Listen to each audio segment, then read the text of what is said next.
दोस्तों नमस्कार, हर हर महादेव। आज आप सुनेंगे महाराज दशरथ जी के जन्म से जुड़ी एक विशेष घटना। दोस्तों पौराणिक धर्म ग्रंथों के आधार पर बताया जाता है कि एक बार राजा अज, जो कि दशरथ जी के पिताजी थे, दोपहर की वंदना कर रहे थे। उस समय लंकापति रावण उनसे युद्ध करने के लिए आया और दूर से उन्हें ऐसा करते देख रहा था। राजा आज ने भगवान शिव की वंदना की और जल आगे अर्पित करने की बजाय पीछे की ओर फेंक दिया। ये देखकर रावण को बड़ा आश्चर्य हुआ और वो युद्ध करने से पहले राजा आज के सामने पहुंचा और पूछने लगा कि सदैव वंदना करने के पश्चात जल का अभिषेक आगे किया जाता है, ना कि पीछे। इसका क्या कारण है? राजा आज ने कहा, जब मैं आंखें बंद करके ध्यान मुद्रा में भगवान शिव की अर्चना कर रहा था, तभी मुझे यहाँ से एक योजन दूर जंगल में एक गाय घास चरती हुई दिखाई दी। मैंने देखा कि एक सिंह उस पर आक्रमण करने वाला है। तभी मैंने गाय की रक्षा के लिए जल का अभिषेक पीछे की ओर किया। रावण को ये बात सुनकर बड़ा ही आश्चर्य हुआ। रावण एक योजन दूर वहां गया और उसने देखा कि एक गाय हरी घास चर रही थी, जबकि शेर के पेट में कई बाण लगे हैं। अब रावण को विश्वास हो गया कि जिस महापुरुष के जल से ही बाण बन जाते हैं और बिना किसी लक्ष्य या साधन के लक्ष्य भेदन हो जाता है, ऐसे वीर पुरुष को जीतना बड़ा ही असंभव कार्य होगा। और वह उनसे बिना युद्ध किए ही लंका लौट गया। एक बार राजा आज जंगल में भ्रमण करने के लिए गए थे तो उन्हें एक बहुत ही सुंदर सरोवर दिखाई दिया। उस सरोवर में एक कमल का फूल था जो अति सुंदर, बहुत ही प्यारा और खूबसूरत प्रतीत हो रहा था।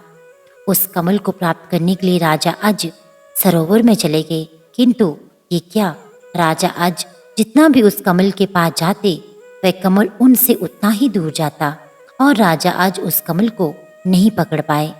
अंततः आकाशवाणी हुई कि हे राजन, आप निसंतान हैं, आप इस कमल के योग्य नहीं हैं। इस भविष्यवाणी ने राजा अज के हृदय में एक भयंकर घात किया था।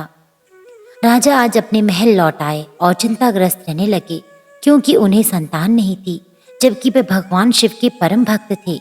भगवान शिव ने उनकी उस चिंता को ध्यान में लिया और उन्होंने धर्मराज को बुलाया और कहा कि तुम किसी ब्राह्मण को अयोध्या नगरी पहुंचाओ, जिससे राजा अज को संतान की प्राप्ति के आसार हो।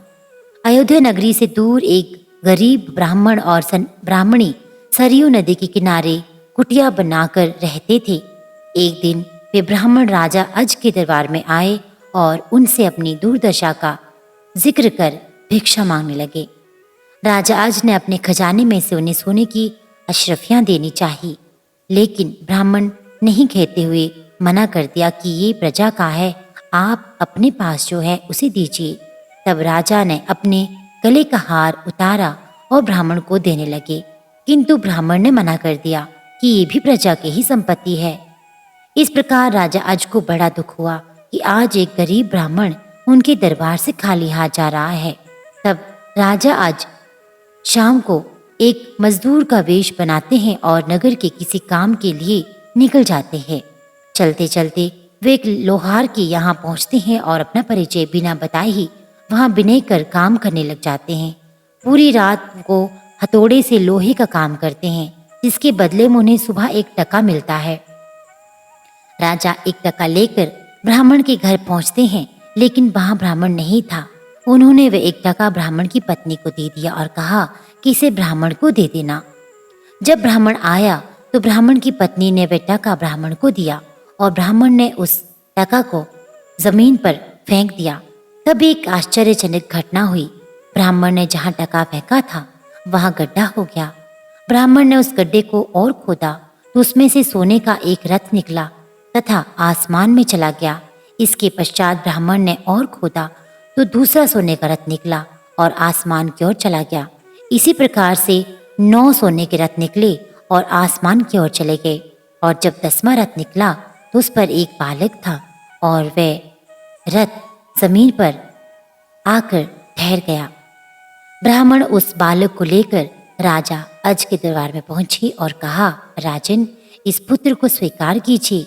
ये आपका ही पुत्र है जो एक टका से उत्पन्न हुआ है तथा इसके साथ में सोने के 9 रथ निकले हैं जो आसमान में चले गए हैं और ये बालक 10वें रथ पर निकला, इसलिए ये रथ तथा पुत्र आपका है।